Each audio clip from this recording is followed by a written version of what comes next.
নমস্কার, তোমাদের সবাইকে সানা স্মাইল এডুকেশন সেন্টারে স্বাগত জানিয়ে আজকের ক্লাসটি শুরু করছি।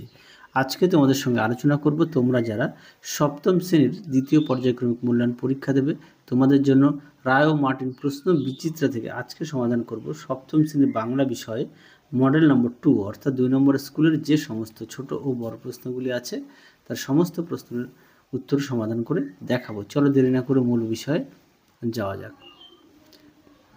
দেখো কি আছে, একে নিচে যে কোনো 10টি প্রশ্নের উত্তর দাও। একে আছে চিতা বাঘের দেহের ওজন কত? উত্তরটা লিখবে 130 পাউন্ডের মতো। দিয়ে দেখো কার দূর কদ্দূর রচনার লেখকের নাম কি? উত্তরটা লিখবে শিবতোষ মুখোপাধ্যায়। তিনে দেখো নোট বই কী ধরনের লেখাতে ভরা? উত্তরটা লিখবে কিলবিল। চারে দেখো সুকুমার রায়ের লেখা দুটি বইয়ের নাম লেখো। উত্তরটা লিখবে আবোল তাবোল ও হযবরল। পাঁচে দেখো সাইবেরিয়া কোথায়? উত্তরটা লিখবে সাহারা মরুভূমিতে। ছয় দেখো দিগ্বিজয় কে ছিলেন? উত্তরটা লিখবে বৃষ্টি বিজ্ঞানী পুরন্দরের ভাই। সাথে দেখো আমাদের জাতীয় সঙ্গীতের নাম লেখো। উত্তরটা লিখবে জনগণ মন অধিনায়ক জয় হয়। আটে দেখো দুজন স্মরণীয় মানুষের নাম লেখো। উত্তরটা লিখবে রবীন্দ্রনাথ ঠাকুর ও বিদ্যাসাগর। নয় দেখো স্মৃতিচিহ্ন কবিতার লেখিকার নাম কি? উত্তরটা লিখবে কামিনী রায়। 10 দেখো বর্ষায় কে বিদ্রোহ করে? উত্তরটা লিখবে মজা নদী। 11 দেখো সকালের আগমন কিভাবে ঘোষিত হয়? উত্তরটা লিখবে পাখির ডাকে।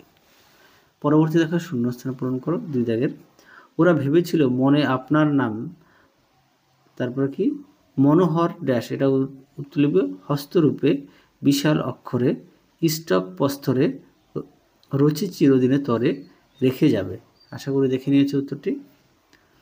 পরবর্তী প্রশ্নের উত্তর দেখো, ঠিক উত্তরটি বেছে নিয়ে লেখো। একে আছে উপনিষদে উক্ত চৈরিবেতি শব্দের অর্থ? উত্তরটা লিখবে এগিয়ে যাও, অপশান খ।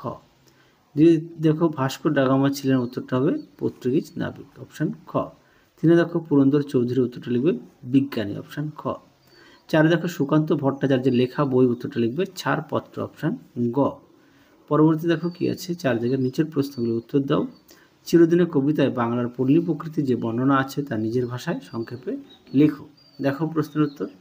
তোমাদের আগের ভিডিওতে আমরা সাজেশান দেওয়া আছে, তোমরা যারা এখনও দেখোনি আমাদের প্লে লিস্টে গেলে সাজেশানটি পেয়ে যাবে।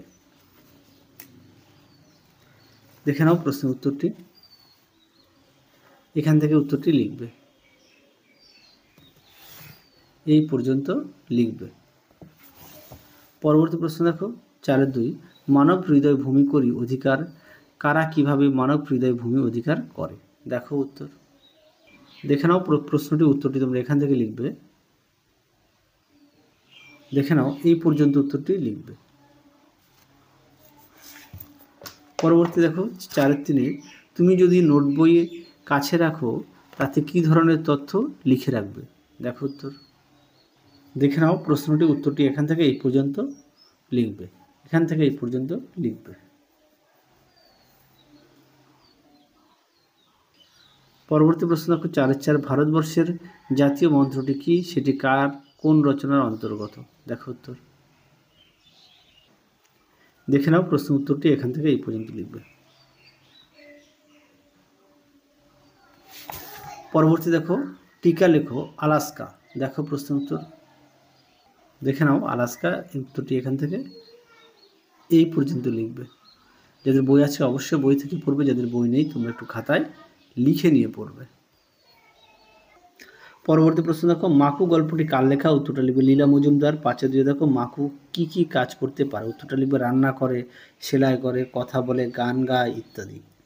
5-3 দেখো ঘড়িওয়ালা বনের মধ্যে লুকিয়ে বেড়াতো কেন? উত্তরটা লিখবে সার্কাস দলের অন্যদের মতো হোটেলওয়ালা বনে লুকিয়ে আসা যাওয়া করে, কারণ দারোগা বুঝতে পারলে সবার সঙ্গে তাকেও আটকে রাখবে। আচ্ছা, আর এটা তো বললাম মাকু কী কী কাজ করতে পারে। উত্তর লিখবে রান্না করে, সেলাই করে, কথা বলে ও গান গায়। আর এটা উত্তর। হ্যাঁ, পরটা দেখো 6 দেখে 6 রাখে যৌগিক শব্দ কাকে বলে? দেখো উত্তর। দেখে না যৌগিক শব্দ কাকে বলে উদাহরণ দাও। এখান থেকে এই পর্যন্ত লিখবে। যাদের বই আছে অবশ্যই বই থেকে পড়বে, যাদের বই নেই তোমরা একটু খাতায় লিখে নিয়ে পড়বে। পরবর্তী দেখো শব্দ দ্বৈত কাকে বলে? দেখে নাও প্রশ্ন উত্তরটি। দেখে নাও শব্দ দ্বৈত কাকে বলে, এখান থেকে এই পর্যন্ত উত্তরটা লিখবে। সংজ্ঞাটা দেওয়া আছে এই পর্যন্ত, তারপর উদাহরণ দেওয়া আছে।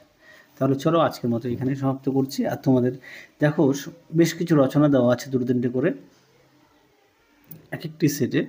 তোমাদের এই রচনা এবং চিঠিগুলো সমস্তগুলো দেওয়া আছে আমাদের আগের ভিডিওতে, প্লেলিস্টে গেলে পেয়ে যাবে। তাহলে আজকের মতো এখানেই সমাপ্ত করছি। আবার দেখা হবে খুব শীঘ্রই তোমাদের পরবর্তী ভিডিওতে।